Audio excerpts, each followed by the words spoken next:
7 go 1 2 3 4 5 6 7 8 1 2 3 4 join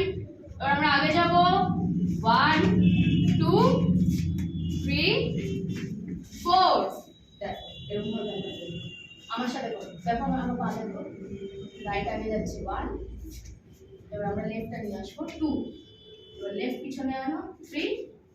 right পিছনে 4 আবার right আগে 1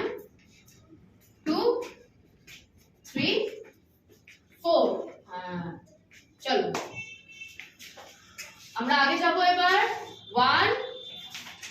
এখানে হাত সবার 1 2 3 4 5 6 7 8 আমরা রাইট সাইডে রাখবো বডি নিয়ে যাব লেফট রাখবো বডি নিয়ে যাব